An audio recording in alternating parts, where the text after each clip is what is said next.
Hey everyone, I want to give you guys a ghost shrimp update. So a couple of months ago I put in I think about 10 ghost shrimp in here, and basically I had dug up the pond and it got muddy. I didn't know how they were doing.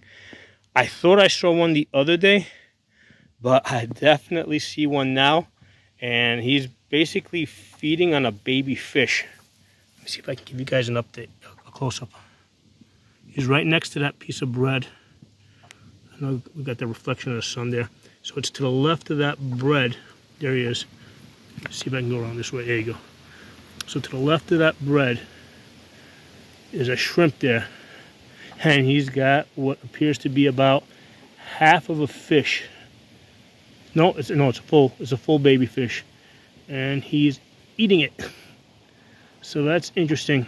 The ghost shrimp are doing pretty good in this pond. Now the question is, are they going to survive through the winter?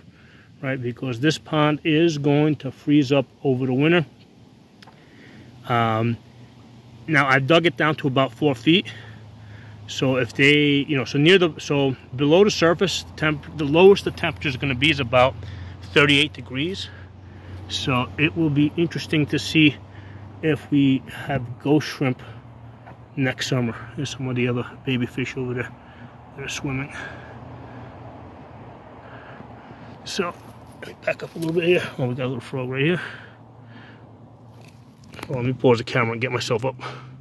Hey, I was thinking a little bit more about the ghost shrimp and the question of if they will survive the winter. Okay, so I think originally I put in, like back in the spring, I put in either 10 or 12 ghost shrimp, and ghost shrimp are supposed to be pretty fast breeders.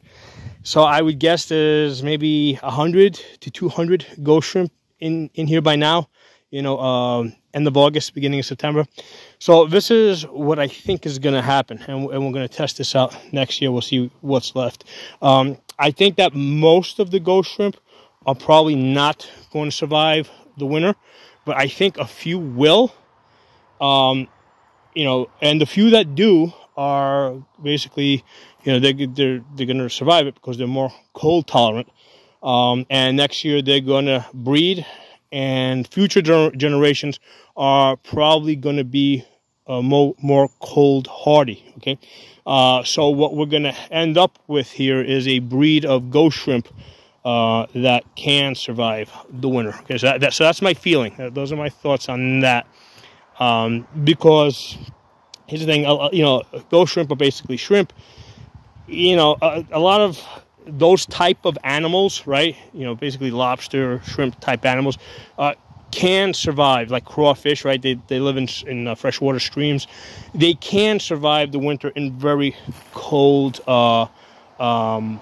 in very cold water conditions near freezing. Okay, so I don't think it's too much of a stretch for them. So I think most of them are going to die, but a batch of them is going to survive, and then they're going to continue breeding going forward, and we're going to end up with a lot of shrimp in this pond that are basically just they're suited for surviving through the winter in a pond. All right, so let me give you guys a pond update. So the pond has mostly cleared up. Like, it's no longer brown. It's greenish from the algae, and that's fine because the fish are the baby fish are eating the algae. I have not been able to see any of the big fish, right? So the only thing I see, mostly on this end, but also on the other, are baby fish. So they're like hundreds of little baby fish, okay?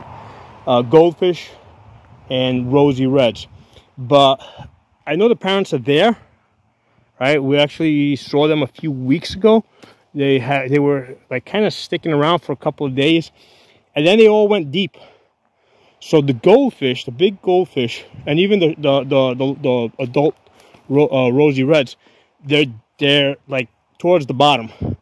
So even at the other end, over here, where the end over there goes down to about 4 feet, the one that we were looking at over there.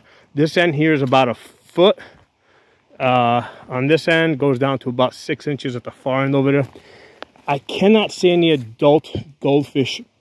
So that tells me that they're staying at the deep end, closer to the bottom. I can see a whole bunch of babies here. I mean, they're definitely there, because if we're seeing babies, there you go, a bunch of babies there. All right, obviously the adults are obviously laying the eggs. And the babies are coming closer to the top. So what I'm thinking, right, because I was at a pond, at a different pond a few days ago, and that one was like full of goldfish, and they were like near the surface. I think I'm going to go back to that location this coming Friday. I'll post a video of that. But all those fish are like near the top. So I'm trying to figure out why. Why my fish near the bottom? Why those goldfish near the top? So this is what I think. In this pond here, I have an aerator, right? I have a solar-powered aerator at this far end here. Hold on, let me go back over there and show it to you guys. So you can see it bubbling over here. I got that solar-powered aerator. So I think having this solar-powered aerator over here, it's a 5-watt aerator. You can see it bubbling there. What I'm thinking is happening at this pond, oh, you can see a baby fish right there. At this pond, since it's like oxygen rich, right, the fish are preferring to go like more towards the bottom, right? It probably keeps them safer from birds. You know, it's probably their natural instinct. But at the other pond that I was at, where it does, that one has no aeration. It was never even intended to be a goldfish pond. It was basically just a rain, you know, place where rainwater would collect. You know, a rain drainage trench, I guess. And so there's no aeration. Just at some point, maybe some 10, 20 years ago, somebody put some goldfish in there, and they've been multiplying over the years and thriving.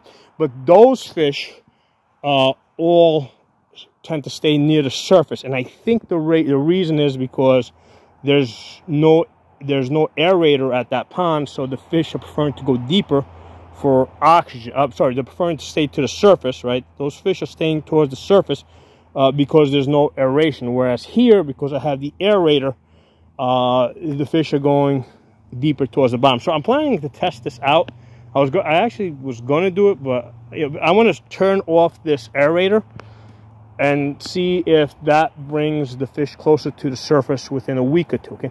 The reason why I decided against doing it now is just because I've got so many baby fry, so many baby fish that have hatched in here. I didn't want to change things up. Apparently, like the big fish being towards the bottom is keeping the small fish at the top safer, I'm thinking.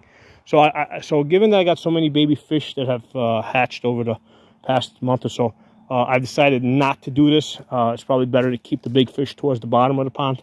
But I will test this out at some point. I will turn off this aerator, and I'll see if that brings the fish up to the surface. Okay, so that's today's pond update.